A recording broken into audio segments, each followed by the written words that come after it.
자, 이어서 계속해서 그리스사를 하도록 하겠습니다. 지난 시간에 이제 그 얘기를 했는데, 공동체가 발전해 나가는 오이코스에서부터의 과정, 오이코스와 게노스와 프라타와 부족, 그리고 폴리스로 이어지는 그 흐름을 우리가 얘기를 했습니다. 그래서 이런 식으로 그리스는 그 공동체 크기가 변모해서 나갔다라고 이제 얘기를 할 수가 있는 것이다. 자, 폴리스가 이제 작았던 이유가 여기 나오는데, 자연 조건 70% 80%는 산악으로서 사람 살기가 좀 어렵고, 그러니까 이게 결집돼서 큰 영토를 이룰 수가 없다는 거죠. 그러니까 그냥 소규모 공동체끼리 자기 어떤 그 유대 관계를 통해서 세력을 다져나가는 거예요. 그래서 세월이 흐르면 스파르타를 축으로 하는 스파르타 팀이 형성이 되고, 아테네를 축으로 하는 아테네 팀이 형성이 돼서 동맹, 리그를 만들게 되는 겁니다.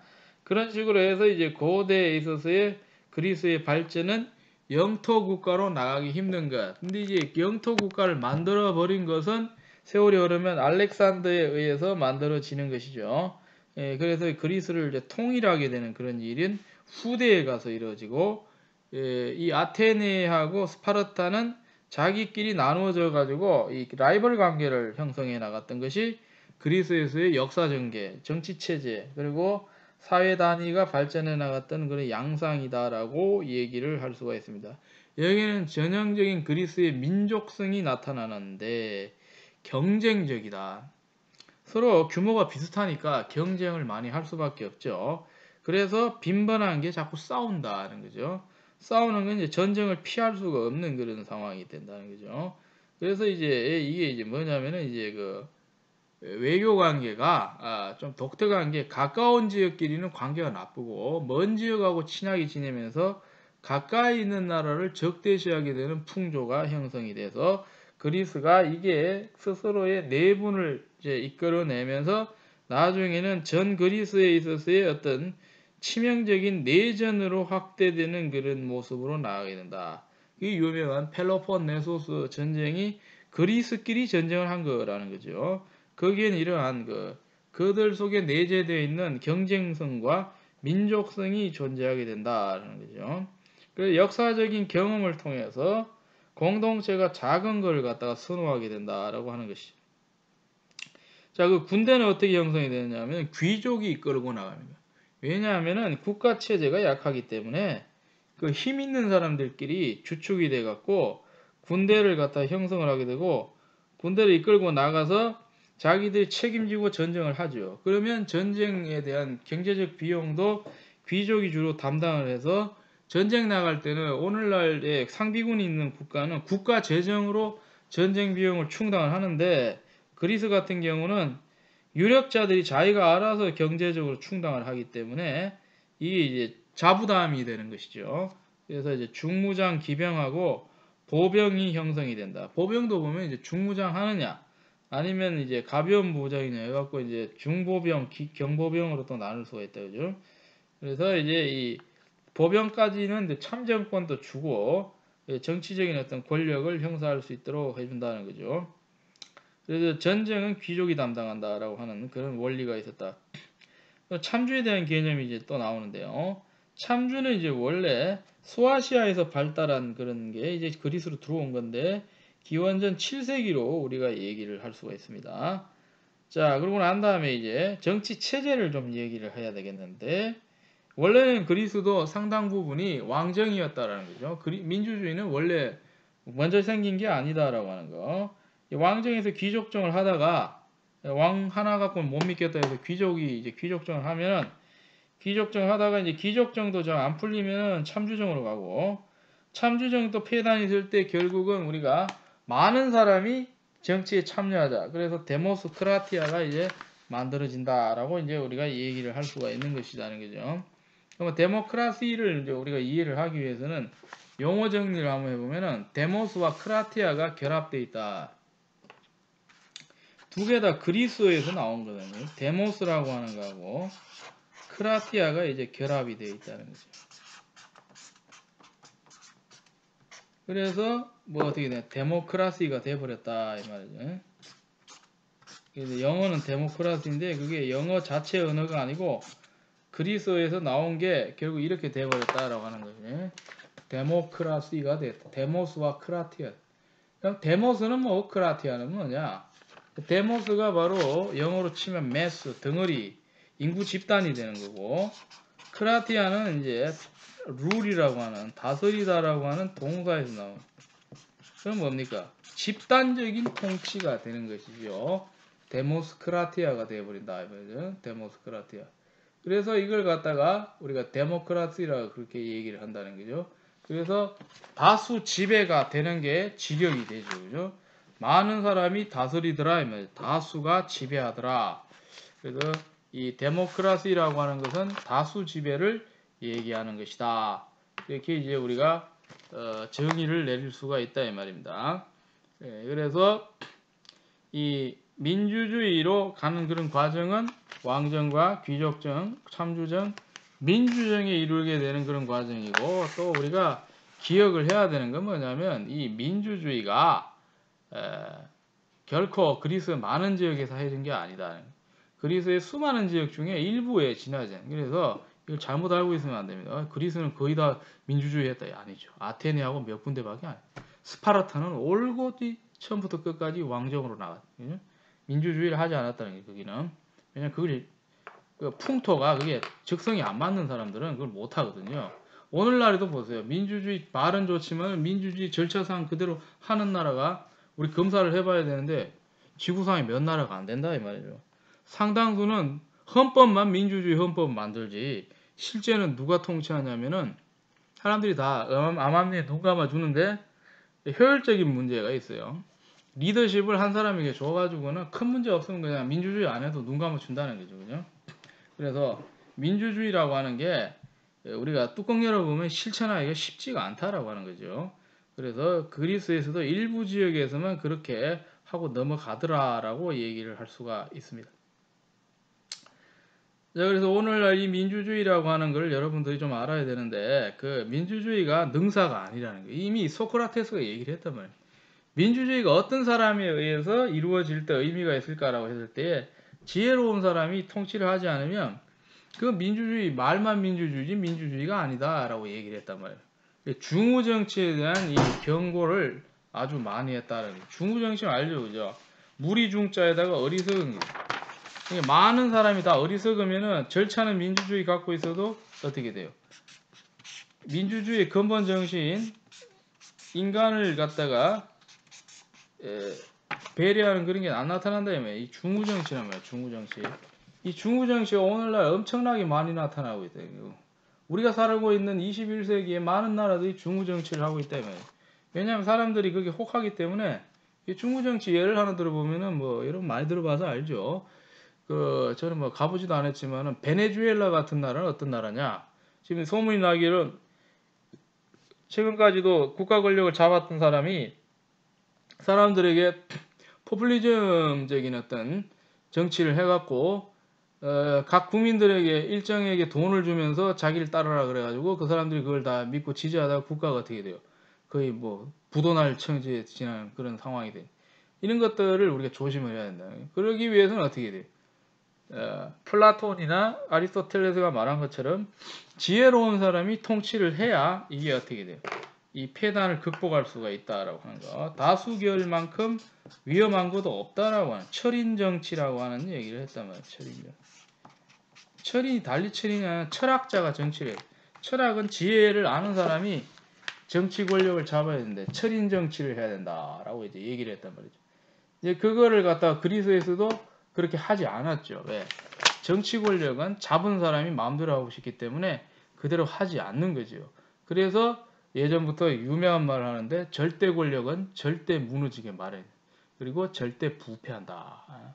절대 권력이 안 무너진 게 역사에 하나도 없습니다. 여러분 지켜보십시오. 지금 절대 권력 잡은 그런 정치 체제들은 무너지게 돼 있어요. 다만 시간이 걸릴 뿐인 것이지 다 무너져. 예를 들어서 이 리비아의 카다피 최후가 도망가다가 자기 나라 사람한테 붙잡혀갖고 그 자리에서 끝나버리고 사담 후세인도 마찬가지고 도망가다가 어떤 시민의 발견을 해가지고 끝나버리고 이런 일들이 언제든지 일어난다라고 해요. 로마사만 보더라도 독재관이라고 하는 걸 권력을 잡아가지고 한 몇 년 해보지도 못하고 자기 척건에 의해서 이렇게 카이사르가 어떻게 돼요?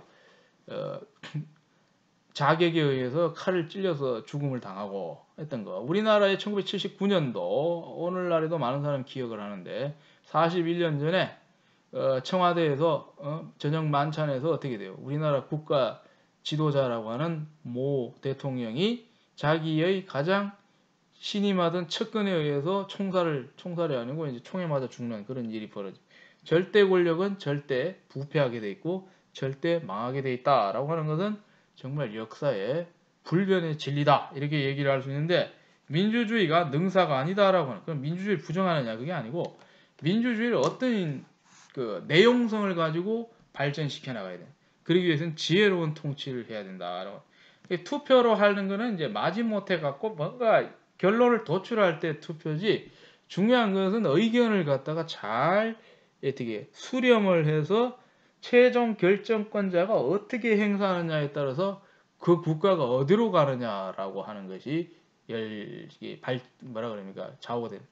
그러면 동양에서는 절차로서의 민주주의를 하지 않았죠. 근대 국가가 나타나기 전까지 중국에서 행했던 그 정치 방식, 우리나라의 왕조에서 행했던 정치 방식이 독재였느냐? 아닙니다, 여러분들.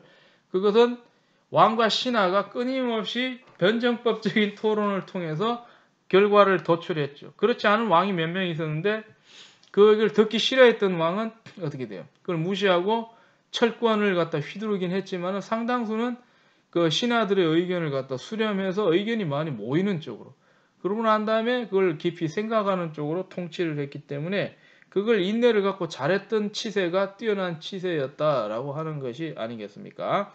그렇기 때문에 우리나라 역사도 지금도 아마 그렇게 되는지는 모르겠지만은 그 왕이 신하들하고 국가의 대사를 논의를 하는 것이 치열한 대화를 통해서 이루어지지 그게 형식적으로 했던 게 아니다라고 하는 것을 알아요.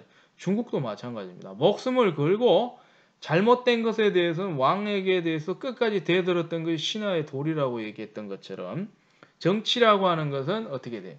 그냥 리더십이 있는 사람 무조건 밀어주는 게 능사가 아니죠. 그것은 잘못된 것을 잘못되다고 얘기할 수 있는 것. 이게 이제 제대로 된 통치인데 이걸 막아버리기 위해서 정치 권력이 자꾸 집단적인 통치를 선호하는 거죠. 다수결을 자꾸 하려고 하는 것인데 그게 결코 능사가 아니다라고 하는 걸 우리는 그리스 민주주의 역사를 통해서 배워야 된다. 이렇게 이제 얘기를 할 수가 있다. 그래서 좀 들어가서 이제 귀족 정치를 하던 그리스의 이제 정치의 전통적인 방식을 한번 보자는 거죠. 그러면 이제 아르콘하고 아레오파구스를 통해서 통치를 해보려고 했다라. 아르콘은 한국말로 이제 집정관이란 말로 많이 번역을 하는데 영어의 이제 로마 시대의 정치가를 콘술이라고 그러죠. 제일 높은 사람. 이것도 한국말로 가면 집정관이거든요. 그렇기 때문에 오늘날의 이제 역사학에서는 헷갈리기 때문에 그냥 원어를 그대로 사용한다라고 하는 거예요. 아르콘은 아르콘이고 콘술은 콘술이고 그리스에서 가장 높은 권력자는 아르콘이고 그러고 난 다음에 이제 로마에서는 콘술이고 이렇게 이해를 하면 된다는 거예요. 그래서 아레오파고스는 이 정치 경험이 있는 나이 많은 사람들, 귀족 집안 사람들 몇 명 뽑아갖고 회의체를 만들죠. 귀족회의라고 할 수 있죠. 아레오파고스를 만들어서 통치를 해요. 아르콘은 3명이었다가 나중에 9인이 되고 1년 동안 임기를 가지고서 중요한 군사, 종교, 민사 부분을 담당했던 사람들이다. 그 외에도 민회라고 하는 것이 있어서 일반 시민들이 참여해가지고 정치 어떤 의견을 제시했다라고 하는 게 전형적인 이제 그리스에서 흘러가던 어떤 통치의 방식이었다. 자, 그러고 난 다음에 이제 우리가 초기 어떤 민주주의의 움직임을 좀 보려면 솔론의 개혁을 좀 얘기를 해야 된다는 거죠. 솔론이라는 사람은 기원전 594년에 아르콘이 됐어요. 아르콘이 되고 난 다음에 이 사람이 사회 문제를 좀 고쳐보려고 나름대로 아이디어를 내게 되는데 이 사람이 했던 것은 바로 재산을 통해서 정치 권력을 나눠주려고 했던 방식. 예전에 이런 게 어쩔 수가 없는 방법입니다.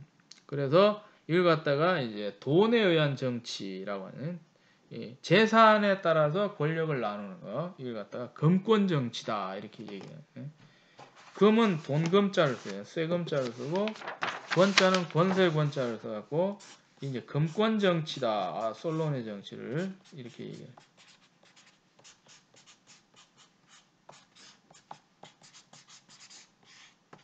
요즘은 이거 하면 큰일 납니다. 무식하다는 얘기 되는데 옛날에는 좀 그랬어요. 어쩔 수가 없습니다. 이 솔로는 금권 정치를 하려고 했다는 금권 정치. 이 금권 정치이기 때문에 여기 보면은 계층을 네 가지로 나눴습니다. 돈을 얼마 버는 사람 해가지고는 1, 2, 3, 4 계층으로 나눠 놨어요. 그래갖고는 이제 이 사람들에게 이제 정치적 권력을 갖다가 부여하려고 했다라고. 근데 이제 그 뜻대로 의도한 대로 되지 아니하고 사회 문제를 크게 해결을 못합니다. 노력은 했지만은 뭐 채무노예도 구하려고 했고 그 귀족과 평민 양쪽을 좀 만족시키려고 했는데 궁극적으로는 의도대로 되지 않았다. 예, 이 당시에 여러분 유명한 그 채무노예가 많이 발생하거든요. 채무노예는 여러분 말 그대로 어떤 거냐면요. 살아가다가 빚을 많이 졌는데 못 갚아요. 요즘에 어떻게 돼요?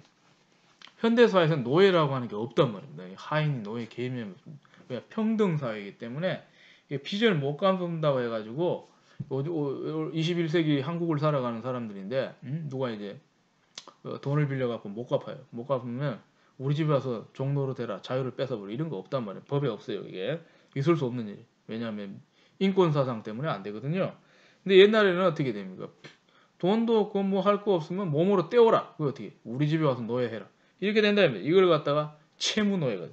근데 이런 일이 사회 현상에서 심하게 일어난단 말입니다. 일어나니까 솔론이 그걸 생각했죠. 어떻게든지 간에 개혁 정책을 펴서 이 현상을 없애야 되겠다 해갖고는 노력을 했는데 제대로 하지 못하는 거죠. 채무노예는 왜 생겨나냐면요. 예를 들어 가지고 1,000만 원, 2,000만 원을 갖다가 갚아야 되는데 자기가 장기적으로 대책을 세우는데 못 갚거든요. 100년 지나도 못 갚. 그러면 자기가 인정합니다. 그러면 돈을 못 갚기 때문에 내가 몸으로 떼오겠다. 이게 뭡니까? 인신을 담보로 한다는 거죠. 자기 몸뚱이를 갖다가 뭐야? 보정물로 세워가지고 내 몸을 갖다 맡기면 그게 뭐가 돼요? 노예가 되는 거거든요. 노예가 발생하는 거는 몇 가지가 있는데 둘 중에 하나거든요. 전쟁해갖고 져서 포로돼 갖고는 자유를 잃어버린 노예, 전쟁 노예. 아니면 빚 못 갚아서 되는 노예, 채무 노예. 이게 공통 현상입니다. 동서고금을 마련하고 막론하고. 그래갖고 이제 이런 게 자꾸 생겨서 너무 불쌍하잖아요. 그래서 이거 좀 해결해 보려는데 제대로 안 됐다는 그런 얘기. 자, 솔론에서 이제 어느 정도 문제점을 많이 발견하고 난 다음에 세월이 지나면은 510년 정도 되면 그 클레이스테니우스의 개혁이라고 하는 게 일어납니다. 이 사람이 이제 오늘날로 치면 민주주의적인 몸부림을 쳤다라고 볼 수 있는데 참주가 득세하는 걸 좀 막아내면서 본인이 이 정치 권력을 잡았을 때에 개혁을 하려고 하는 것이죠. 자, 그래서 클레이스테니우스의 이 개혁이 이제 실시되는데 여기서 이제 나름대로 이후에 데모크라시로 나아갈 수 있는 하나의 뭐라고 할까요? 이 양상이 양 모양새가 이제 갖추어지게 되는데 이제 그걸 한번 봐야 돼. 자, 그래서 이제 계층이 양극화되는 건 피해야 된다. 그래서 어떻게 하느냐? 모집단을 이걸 갖다 볼이라고 말합니다. 볼, 여기 글로 제가 써놨습니다. 500인을 설정을 해서 이 500인을 그가 살던 그 지역의 그 10개 부족에서 뽑아내는 거죠. 그죠?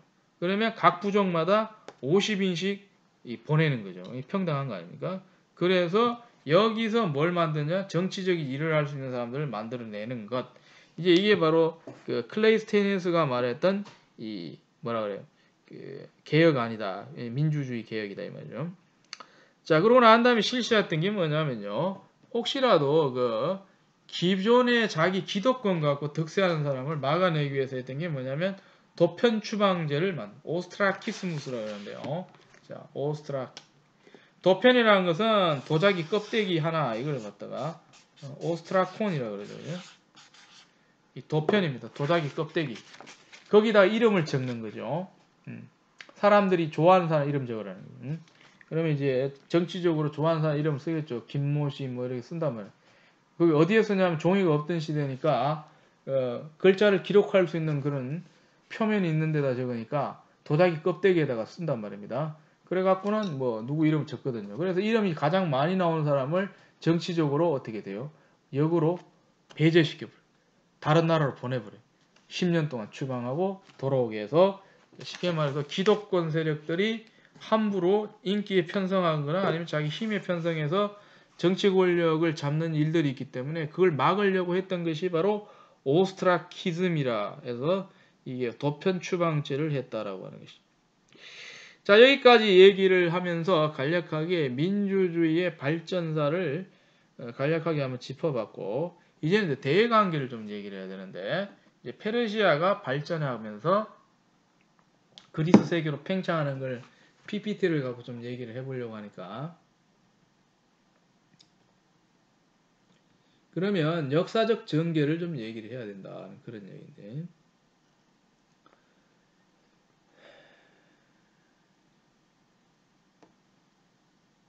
여러분들 PPT의 그 앞부분을 좀 보면, 제가 지도 같은 걸 좀 깔아놨는데 13부터 한번 보면 이렇게 돼요.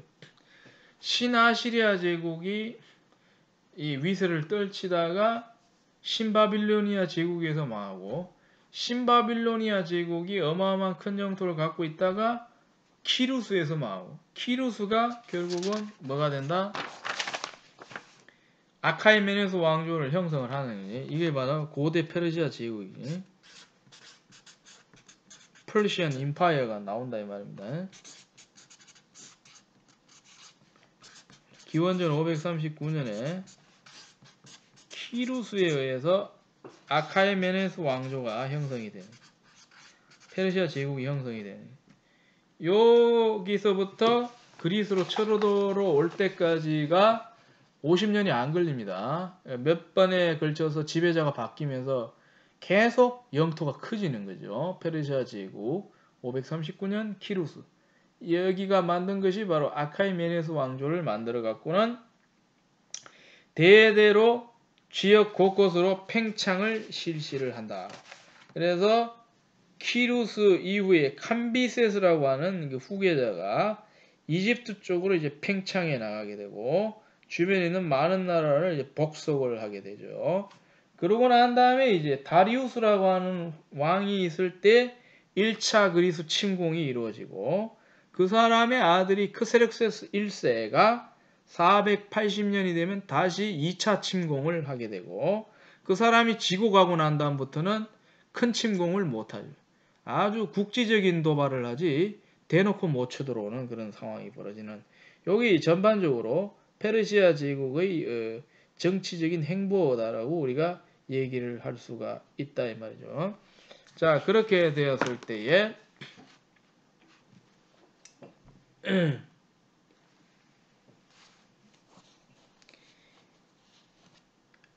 무엇을 좀 얘기를 해야 되냐면은, 이제 이 페르시아 전쟁에 관련된 기록을 누가 남겼냐면 유명한 헤로도투스가 남겼죠.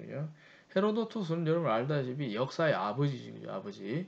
근데 방법론적으로 굉장히 체계적으로 고대해지면은 좀 우리에게 주목을 끌었던 사람은 유명한 누구예요?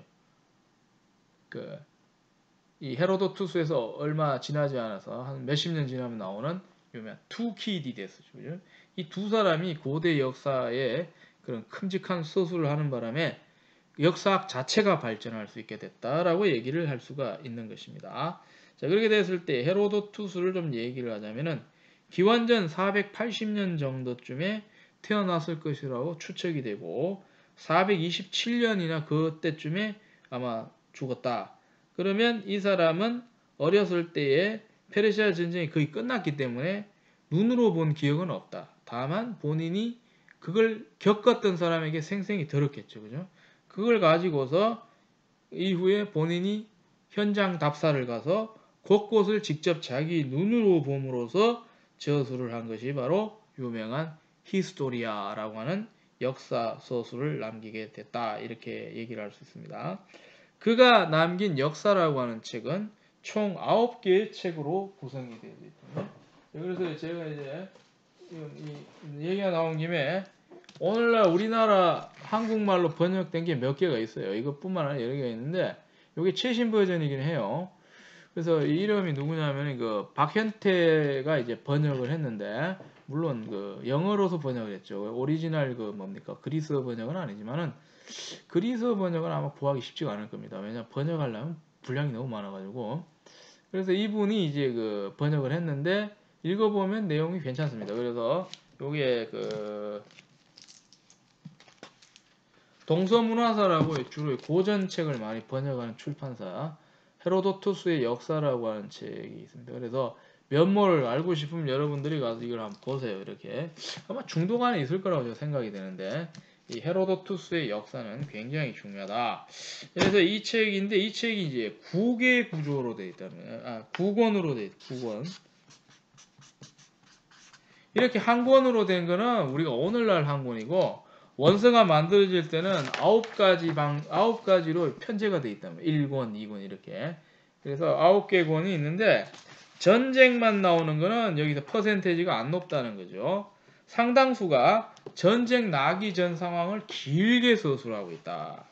자, 그러면 1권은 뭐냐? 여기 보면 그 주로 지역 국가들을 갖다 하나하나씩 소개하면서 전쟁이 왜 났는지를 체계적으로 이렇게 계통을 밟아서 이제 접근하고 있다는 거죠. 그래서 그 당시에 이제 페르시아가 이런저런 많은 나라들을 갖다가 다 침공을 했는데, 그 나라의 면모를 갖다가 서술을 하는데, 놀라운 것은 본인이 그냥 뭐 책 보고 한 게 아니고, 그거는 참고만 할 뿐이지 자기 눈으로 웬만한 데를 다 직접 현장에 가서 봤어요. 그러니까 이걸 쓰기 위해서 공을 들인 게 긴 시간이었다는 거죠. 굉장히 이게 값어치가 있다는 거예요. 눈으로 봤기 때문에 이 필체가 vivid하다는 게 생생하다는 거예요. 생생하고, 이거 뭐가 생각이 나냐면요. 이거는 뭐 당연히 그렇게 되는 것인데, 19세기 우리나라의 지도를 오늘날 우리가 알고 있는 그 모습하고 비슷하게 만든 사람 모양을 그려낸 사람이 누구냐면 대동여지도를 만든 김정호라는 사람이죠. 그죠? 이 사람이 19세기 사람인데, 본인이 우리나라 곳곳을, 그 당시는 오늘날처럼 교통이 좋은 게 아니죠. 무조건 걸어다니. 요즘이야 세월이 좋으니까 비행기도 타도 되고 배도 타고 마는데, 고속버스 타고. 근데 옛날에 걸어다니. 운 좋으면 뭐 가끔 가다가 뭐 이렇게 타고 가고 그러는데, 말이나 타고 가는데 대부분 자기 발로 걸으면서 직접 눈으로 우리나라 모양을 스케치를 하는. 그래갖고 만들어낸 게 유명한 우리나라 지도인데, 모양새가 크게 문제가 없다는 게 대동여지도를 만들었다. 그것이 얼마나 귀한 건지. 그것처럼 이 현지를 직접 답사를 하면서 자기 발로 디디면서 저술을 만들어냈던 이 투키디데스의 저술, 바로 역사라고 하는 것이 굉장히 중요하다. 그래서 장시간에 걸쳐서 이게 이제 어떤 내용인지를 쭉 얘기를 하고 난 다음에 뒤로 가갖고 뒤에서 뭐가 나온다? 드디어 전쟁 얘기를 하는 것이죠. 그래서 서술을 아주 길게 푼다는 거죠. 근데 이게 왜 의미가 있냐면요.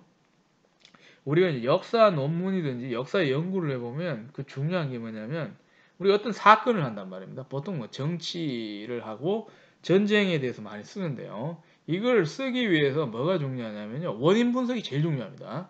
결과는 누구든지 쓸 수 있어요. 근데 원인은 보는 사람마다 다르거든요.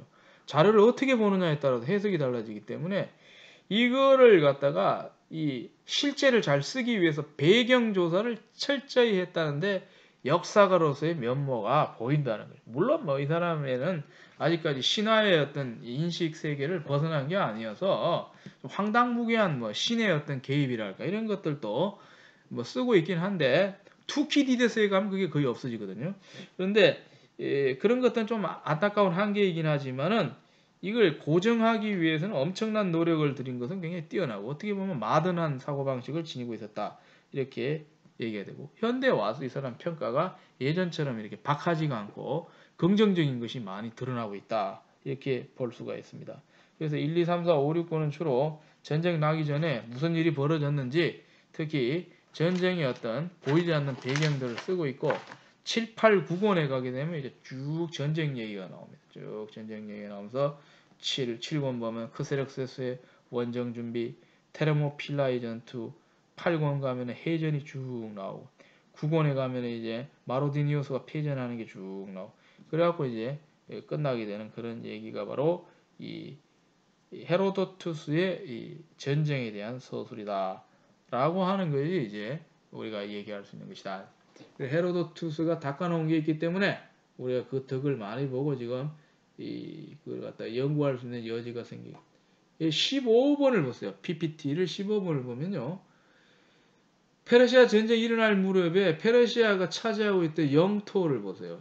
광범위하죠. 알렉산더가 정복한 것 못지않게 그걸 그대로 물려받은 것처럼 그리스 본토를 빼고는 다 정복을 해버렸어요. 유럽의 그 그리스 북쪽까지 해가지고 그리스를 꼼짝 못하게 해놓고 그러니까 그 영토만 비교하면 거의 1대 100 정도 되는. 그러니까 그리스가 이겼다라고 하는 거는 정말 믿어지지가 않는. 어떻게 이겼는지 정말 우리는 남아있는 자료가 너무 적은데 그거 보고 그냥 두리뭉실하게 그럴 것이다라고 추측할 뿐이지 정말 알 수 없습니다. 근데 놀라운 것은 그리스 전체를 정복하기 위해서 막대한 군사를 이끌고 왔던 페르시아 군대를 막아냈다라고 하는 거. 이것이 기적적인 일이고 놀라운 일이다. 이렇게 얘기를 할 수가 있단 말입니다. 자, 그렇게 됐을 때에 전쟁이 어떤 경위를 통해서 터지게 되느냐를 보게 되면 이오니아를 먼저 얘기를 해야 된다는 거죠. 이오니아에서 반란이 일어난다. 그러면 이제 지도를 보면 이오니아가 어디냐 이제 얘기를 해야 되는데 여기 이제 그 18번 같은 거 보면은 좀 볼 수가 있는데 여기도 보면은 이제 이오니아를 표기해내기엔 좀 지도가 조금 부적절하긴 합니다. 수아시아 해변이라고 보시면 되는데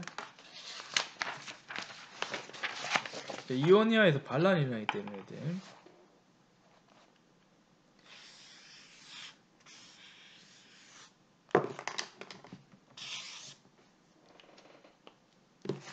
자, 여러분들 동그라미는 이제 유럽으로 건너가는 바다 에게 해역이고 그 옆에 파란 거 표시되어 있고 내륙 땅이 있는데 이게 소아시아 지대거든요.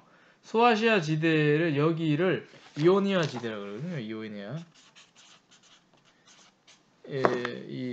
누구냐면은 그 초기 그리스의 민족 구성 3대 요소 중에 하나가 이온족이라고 있어요. 이온족.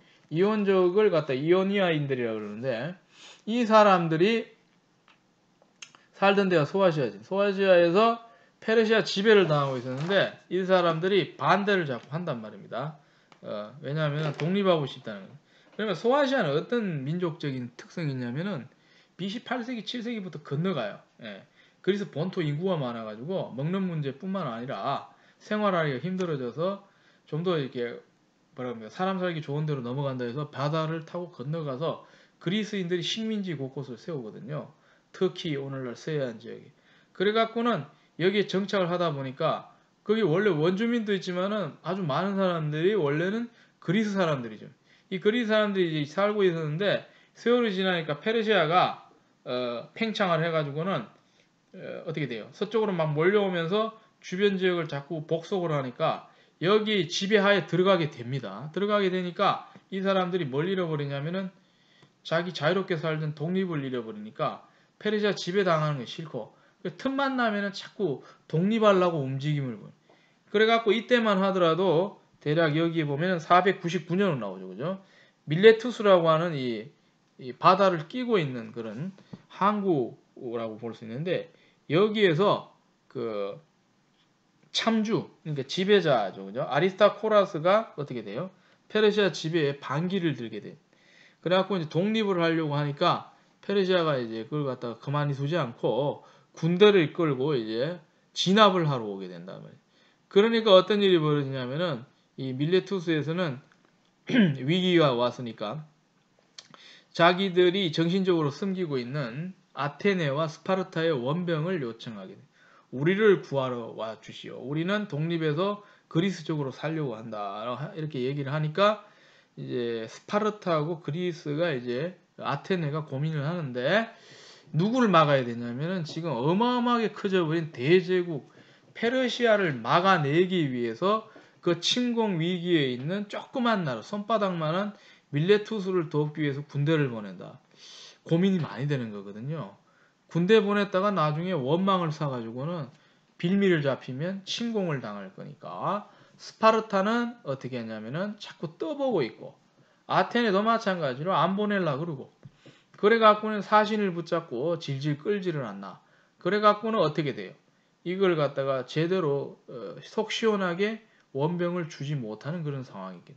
자, 오늘 여기까지 하겠습니다. 다음 시간에 이어가지고 이오니아에서 일어난 일과 이제 쳐들어가는 페르시아 전쟁을 다루도록 하겠습니다. 자, 수고하셨습니다.